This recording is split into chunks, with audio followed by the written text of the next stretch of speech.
साधक मित्रों, 5 से 16 अगस्त 2023 धम्म तपोवन इगतपुरी का जो तपोवन वन है, उसमें मैंने एक गंभीर साधकों का 10 दिवसीय शिविर किया। अब ये गंभीर साधकों का 10 दिवसीय शिविर क्या होता है और विपश्यना साधना में एक बार हम आ गए, ये जीवन मुक्ति का मार्ग है, यह निर्वाण का मार्ग है, यह मोक्ष का मार्ग है। तो इस मार्ग को हमने गुरुदेव ने किस प्रकार और परंपराओं से भिक्षुओं की भगवान बुद्ध से लेकर आज तक किस प्रकार बनाकर रखा है, क्या क्या स्टेजेस हैं और किस किस स्टेज से साधक ने प्रगति करते हुए एक एक पादान चढ़ते हुए मुक्ति की ओर अग्रसर होना चाहिए, निर्वाण की ओर जाना चाहिए, इसकी एक थोड़ी सी भूमिका बात कर लेंगे। वैसे आप सभी विपश्यना के साधक जानते ही हैं कि विपश्यना विद्या बिल्कुल स्टेप बाय स्टेप एक एक पग सिखाई जाती है 10 दिवसीय शिविर में। जो हम पहली बार सामान्य 10 दिवसीय शिविर करते हैं, उसमें हर एक इंस्ट्रक्शन के साथ हम एक पग आगे बढ़ते रहते हैं और अंत में आनापान, विपश्यना और मंगल मैत्री के साथ हम पूरी विद्या 10 दिन में आत्मसात करते हैं।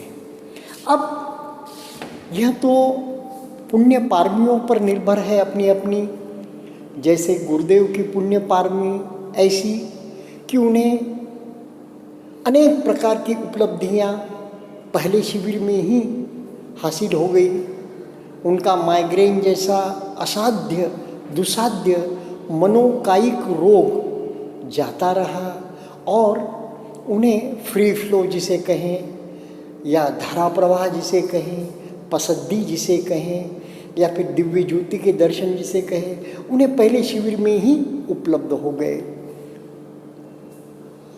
वैसे ही मित्रों, यह भी एक आश्चर्यजनक बात है कि देवलाली के शिविर में एक शिविर कर ही रत्तिल भाई मेहता जी ने किस प्रकार दातृत्व का उच्च भाव जागा कि उन्होंने तुरंत शिविर के उपरांत जब वे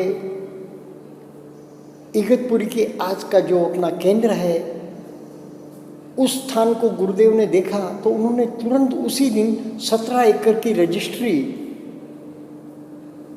की रकम और रजिस्ट्री करके ही वहाँ से निकले। कितनी अनोखी बात है ना। कोई 1 रुपया भी 1 पैसा भी दान करना चाहे तो कितनी बार विचार करता है, इसका उपयोग कैसे होगा, इसे कमाने में मैंने कितना परिश्रम किया है। जैसा गुरुदेव को उपलब्धियां हुई उसी प्रकार की यह एक उपलब्धि मैं मानता हूँ।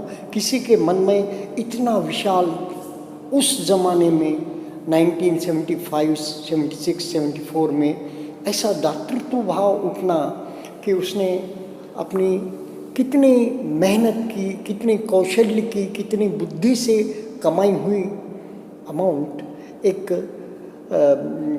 जिसे हम ये कहते हैं ना, जब अनाथ पिंडक उस प्रकार का काम किया कि यहाँ पर कितने साधक तपेंगे और आज तक उस 17 एकड़ का 99 एकड़ हो गया है और कितना विशाल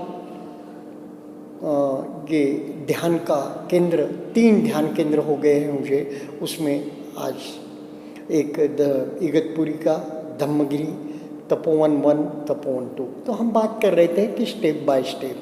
तो पहली बार देखिए साधकों, हमें 10 दिवसीय शिविर करना चाहिए जो आपने किया है। उसके उपरांत गुरुदेव जैसा कहते हैं कि हर 6 महीने, हर साल एक करना चाहिए शिविर, मगर वैसा नहीं, हम 6 महीने में 5 महीने में भी अगला शिविर कर सकते हैं। और उसके बाद अनिवार्य रूप से सेवा, सेवा की बहुत अहमियत है, बहुत अनिवार्यता है एक साधक के जीवन में। अनेक अंगों से मेरे उसके विषय में वीडियो भी है, ज़्यादा नहीं बोलूँगा उस पर, लेकिन एक बात समझिए कि जब हम साधना करते हैं, शिविर में बैठते हैं, तो हमारा सारा लक्ष्य, सारा ध्यान औखिक चक्षु बोले तो नीची नज़र और अपने में सिमटा हुआ होता है। लेकिन सेवा में आप सारा विपश्यना क्षेत्र, सारी तरंगे, सारे लोगों का अनुभव देख सकते हैं कि किस प्रकार के लोग आते हैं, किस समाज के किस किस स्तर के लोग आते हैं, और वो तपते हैं जब कैसे कैसे उनके हाव भाव से, उनके चेहरे के भावों से, उनकी चाल ढाल से हम समझ सकते हैं कि वे किस प्रकार के तूफानों से गुजर रहे हैं। अब फिर यह करते करते हमने सेवा भी देनी चाहिए, और जैसे सेवा में हमें इंटरेस्ट आए, सेवा में हम एजुकेट हुए, सेवा में हम सुशिक्षित हुए, तो फिर जाकर कहीं 1 साल बाद 3 शिविर करने के पश्चात हमने सत्तिपट्ठान शिविर करना चाहिए। सत्तिपट्ठान विपश्यना ही है, लेकिन उसमें भगवान की वाणी, विपश्यना सूत्र कैसे भगवान ने सत्तिपट्ठान सूत्र नाम से समझाया है। भगवान की वाणी को गुरुदेव प्रवचन के रूप में वाणी के साथ साथ, पाली वाणी के साथ साथ उद्धृत करते हैं, और उसमें विभिन्न जातक कथाओं या हमारे त्रिपिटक में से उदाहरण देकर, आज के सामान्य जीवन के, आधुनिक जीवन के उदाहरण देकर वह बात समझाते हैं। वही बात वे 10 दिवसीय शिविरों में समझाते हैं, लेकिन इसमें और गहराई से साधक विपश्यना को समझता है। उसके उपरांत और 2 शिविर करने के पश्चात, क्योंकि पहले 10 दिवसीय शिविर में या 1-2 शिविर में या 1-2 सेवा में ही हम विपश्यना को पूरी तरह समझ पाए, यह हमारी पुण्य पारमी पर ही निर्भर है। अनंत जन्मों के प्रवास में हमने विपश्यना विद्या कितनी सीखी है उस पर निर्भर है। फिर बाद में हमने और 10 दिवसीय 2 शिविर करने चाहिए। ऐसे लगभग 10 दिवसीय 5 शिविर करने के पश्चात और 1 सत्तिपट्ठान शिविर करने के पश्चात, 1 सेवा देने के पश्चात या 1 से अधिक सेवा देने के पश्चात और 2-2.5 साल के निरंतर अभ्यास के पश्चात हम इस काबिल होते हैं कि हम 20 दिवसीय शिविर के लिए अग्रसर हो। 20 दिवसीय शिविर होते हैं, फिर 30 दिवसीय होते हैं, फिर 45 दिवसीय होते हैं, फिर 60 दिवसीय होते हैं। अनेकों की अलग अलग शिविर की पात्रताएं और आवश्यकताएं अलग अलग हैं, और फिर भी वो उन रजिस्ट्रार पर या उन क्षेत्र के कमेटी पर निर्भर है कि किस साधक को किस शिविर में अनुमति देना, वह अपनी पुण्य पारमी पर भी निर्भर है। तो 10 दिवसीय यह दीर्घ गंभीर शिविर कहते हैं इसे। इसमें लगभग गुरुदेव 1 घंटा 20 मिनट तक, एक बिल्कुल नपातुला 1 घंटा 20 मिनट का, 80 मिनट का या 81-82 मिनट का अपना प्रवचन देते हैं, जो बहुत ही गंभीर और बहुत ही मार्मिक और एक अलग आवाज़ में होता है।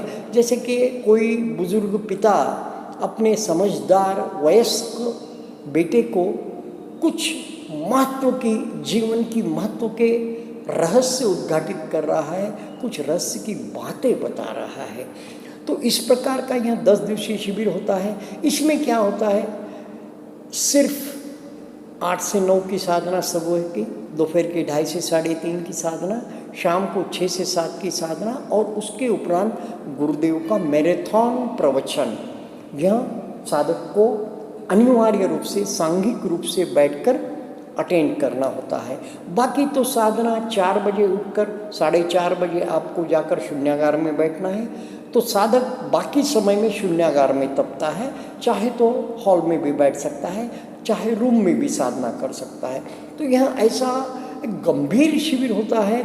इसमें गुरुदेव बहुत कम से कम और बहुत बोले तो एक सटीक जो है सो आनापान के विषय में, विपश्यना के विषय में, मैत्री के विषय में बातें बताते हैं।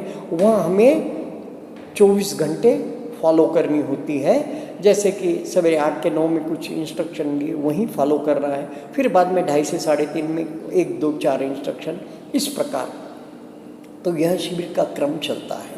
पहले दिन आनापान में ही गुरुदेव उद्घाटित करते हैं कि आप पके हुए साधक हैं, तो अब आपको उपचार समाधि की ओर बढ़ना है, अर्पणा समाधि की तैयारी करनी है। उपचार के बाद में अर्पणा समाधि आती है। इस विषय में मेरे मन में एकदम भाव उठे कि ये क्या होता है, क्या होता है, क्या मैं पूछ लूँ हमारे आचार्य जी को। गुरुदेव अपने प्रवचन में भी कहते हैं और आचार्य स्वयं भी ज़्यादा कुछ बात नहीं करते हैं, क्योंकि गुरुदेव स्वयं कहते हैं कि आप स्वयं पूर्ण हो गए हैं और आप जितना कम किसी से बात करें, बहुत अनिवार्य रहे तो ही आचार्य को मिले, इस प्रकार गुरुदेव कहते हैं। तो ऐसा मैं सोच ही रहा था कि इस विषय में बात करूँगा। तो दूसरे दिन, पहले दिन के प्रवचन में ही गुरुदेव फिर, जैसे आनापान तो 0 डे पे होता है, पहले दिन के प्रवचन में ही गुरुदेव बता देते हैं कि यह जो उपचार समाधि क्या होती है, अर्पणा समाधि क्या होती है, और उसमें अनन्य भाव। पहली तो बात गुरुदेव अनन्य भाव से शुरू करते हैं। अनन्य भाव बोले तो एकायनो मग्गो। अब तो हमारी भी चिकित्सा समाप्त हो गई होगी, 5 शिविर हो गए, कुछ सेवा हो गई, रोज़ घर में भी साधनाएं हो रही है, कुछ 1 डे शिविर भी किए होंगे, कुछ 3 डे शिविर भी किए होंगे। हाँ, और एक बात, 10 दिवसीय शिविर में गुरुदेव दिखते हैं वीडियो में, यानी कि दृश्य माध्यम से हमें प्रवचन सुनने को मिलता है। सत्ती पट्ठान में भी गुरुदेव दिखते हैं। गुरुदेव के यानी कि जो वीडियो प्ले किए जाते हैं उसमें देखते हैं हम गुरुदेव को प्रवचन कर रहे हैं और सुनते हैं।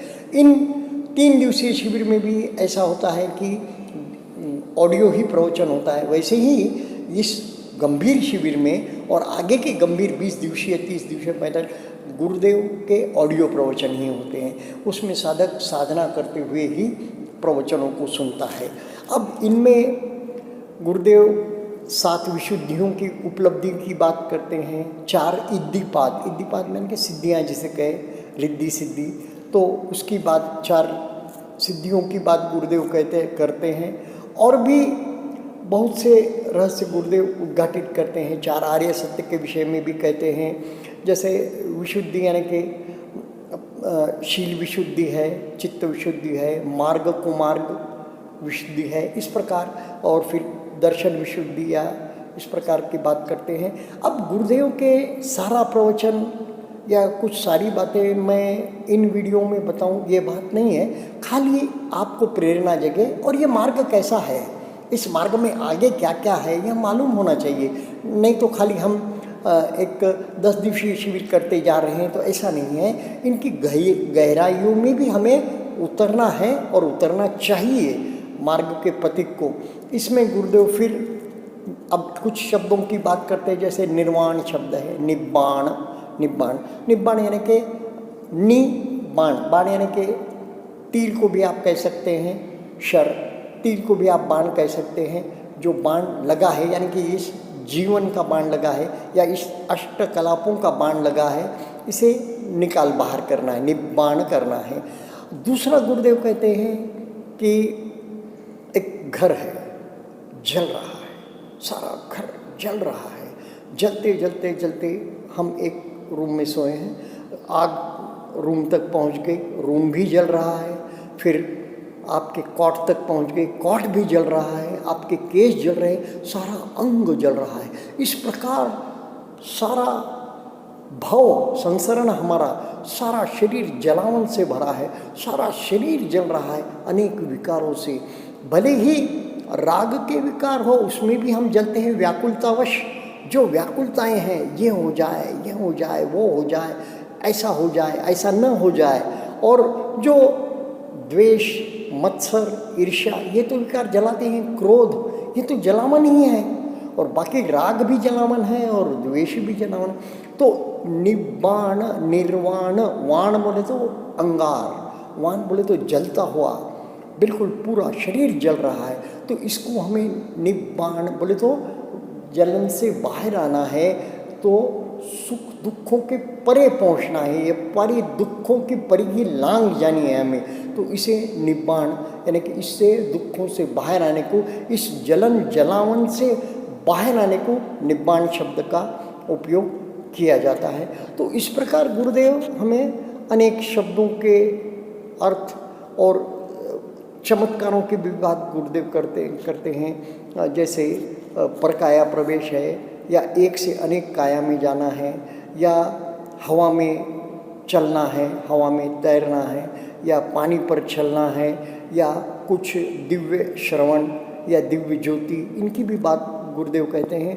तो इसमें अब आपको उपचार समाधि के विषय में गुरुदेव क्या कहते हैं, जब आनापान में ही समाधि की उपलब्धि ऐसी हो जाती है कि जैसे अब आनापान कर रहे हैं तो गुरुदेव पहले ही आनापान में क्या कहते हैं कि इस तिकोने हिस्से को जानना और सांसों को जानना दोनों एक साथ होना चाहिए। सांस आ रहा है, जा रहा है, और तिकोने हिस्से पे क्या हो रहा है, दोनों को जान रहे हैं एक साथ। तो धीरे धीरे गुरुदेव कहते हैं वहाँ कील ठोक दी है, या उस पर कुछ बोझा है, या फिर उस पर कुछ हो रहा है, या उस पर एक रुई का फाया रख दिया गया है, सफ़ेद महीन रुई का फाया रख दिया गया है। यहाँ पर वहाँ पर अंगारे से महसूस हो रहा है, अंगारा जलता हुआ अंगारा, या फिर जस्ट टिमटिमाता हुआ कोई तारा वहाँ पर रख दिया गया है। इस प्रकार की एक बोध, इस प्रकार का एक सतत बैठे हैं, चल रहे हैं, खा रहे पी रहे, उस प्रकार का वहाँ पर सारा ध्यान एकत्र होने के कारण, एकाग्रता होने के कारण वहाँ पर पिन पॉइंटिंग पर जाकर वैसी भावना हो रही है, वैसा मालूम हो रहा है। तो ये दीर्घ समय तक चल रहा रहे। जब हम बैठे हैं ध्यान में, अधिष्ठानी है ना, तो विपश्यना के बाद अधिष्ठान होता है, लेकिन ये इसमें तो अधिष्ठान ही करता है साधक। तो अधिष्ठान में बैठे तब यह समझ में आ रहा है कि यह बात 15 मिनट, 20 मिनट, 30 मिनट चलती है, आधा घंटा, पौन घंटे तक चलती है, बस सांस है। जैसे क्षणिक समाधि के बाद की अवस्था है ये। क्षणिक समाधि तो से हम विपश्यना टर्न होते हैं, लेकिन अभी आनापान का पीरियड है, 3-3.5 दिन का, जैसे रेगुलर 10 दिवसीय शिविर में होता है, वैसे इसमें आनापान 3.5 दिन का होता है, और उसके बाद विपश्यना मिलती है उसी कार्यक्रम में, वैसे ही। और ये जो उपचार समाधि है, इसमें आपके यह भाव घंटे से 1.5 घंटा, 2 घंटा, 2.5 घंटा, 3 घंटा चलते हैं। गुरुदेव कहते हैं मैंने ये निब्बाण जो है सो 6 इंद्रियां काम करना बंद कर देती है, लगभग मृत व्यक्ति हो जाता है। ऐसे कि मृत व्यक्ति में और निब्बाण प्राप्त व्यक्ति में कोई फर्क नहीं महसूस होता, कोई फर्क आम आदमी जान नहीं सकता। लेकिन निब्बाण में अंतर में आप संपूर्ण रूप से संप्रज्ञानी जागृत होते हैं, और बाह्य 6 इंद्रियों के स्तर पर आप बिल्कुल मृत होते हैं। तो गुरुदेव ने कहा भारत में भी मैंने 4 घंटे की निब्बाण अवस्था का साक्षात करे हुए व्यक्ति से किया हुआ व्यक्ति हमारे साथ था। यानी कि गुरुदेव ने यह कहना था कि उन्होंने भारत में 4 घंटे का निब्बाण, जैसा गुरुदेव कहते हैं ना, कुछ मिनट का, कुछ क्षणों का निब्बाण में डुबकी लग सकती है, कुछ मिनटों की लग सकती है, कुछ घंटों की लग सकती है। तो उन्होंने कहा मैक्सिमम 4 घंटों का मैंने देखा है व्यक्ति को एक निर्माण में डुबकी लगाते हुए। निर्माण में डुबकी लगाने से अनेक विकार जो जड़ मूल से खत्म हो जाते हैं, वो विकार पुनः उसका उद्भव नहीं होता। जैसे अलग अलग प्रकार के प्रहाण देखे ना हमने, तो समुच्छेद प्रहाण या उससे भी आगे का जो जड़ मूल से वहाँ विकार निकल जाते हैं, इस प्रकार गुरुदेव कहते हैं। तो ये अलग अलग अवस्थाएं गुरुदेव बताते चलते हैं। जैसा मैंने कहा क्षणिक समाधि में भी क्या हो जाता है, कोई विचार नहीं है और उस जगह पर ही हम हैं। तो गुरुदेव कहते हैं जब आप आनापान कर रहे हैं तो ऐसा उस स्थान को जो तिकोना ऐसा इतना आप उसको उसका विघटन, विच्छेदन, और ऐसा वहाँ एक प्रकार से धुनकने लगता है, जैसा कपास धुनी जाते हैं उस प्रकार, और वहाँ पर संवेदनाएं महीन संवेदनाएं होने